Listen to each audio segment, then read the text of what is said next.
Well, Tsepiso, indeed, the media here is not satisfied at all with Pule Mabe's answers to them, because our sources inside who are delegates, they are telling us that they're at a standstill, they're at a deadlock.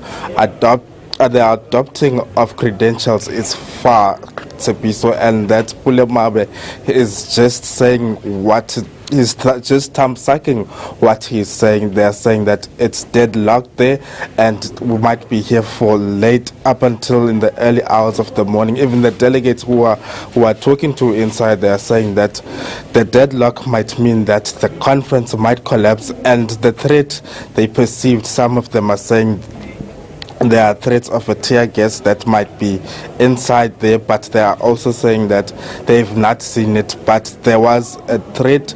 But him saying that it was not much of a thing, it's something that's not. It's something that's not right for him to say that, because these are genuine questions regarding safety when it comes to this conference, Tsepi. So, well, now they've taken a break for dinner and then they'll resume with the conference, but as of yet, nothing has been done regarding to the adopting of these credentials, Tsepi. So.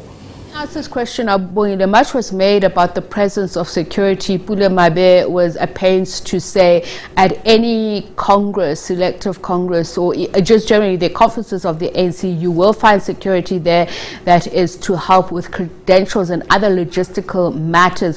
Why is this of concern? Is it thinking that this could delegitimize the accreditation or credentials process and those who actually have a right to vote? Why are there concerns over the presence of security?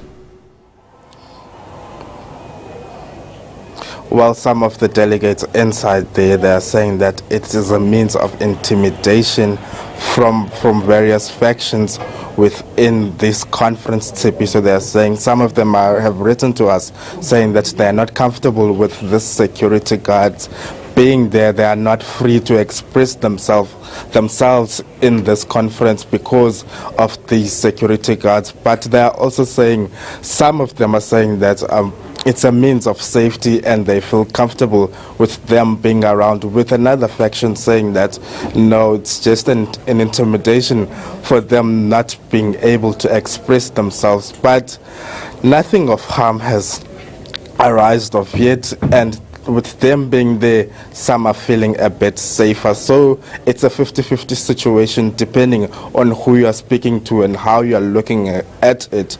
But as of course the stakes are high, and we're on day 3 today, and we're supposed to be closing this conference by now. We should have been gone, but we're still here, and adoption and the credentials have still not been adopted. So it tells you about the stakes this conference has, Tsepiso.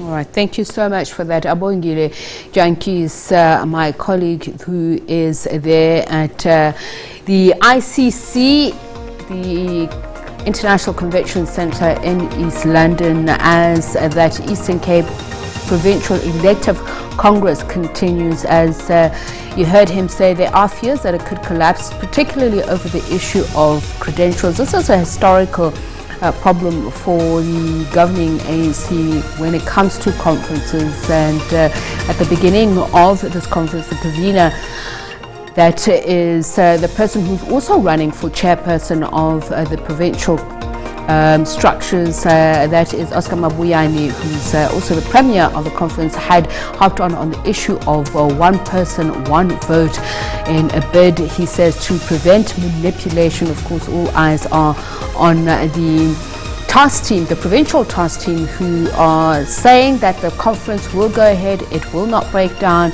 and that all things are in order. We will return to our colleagues later on. For now, let's take a quick break. This is The Globe.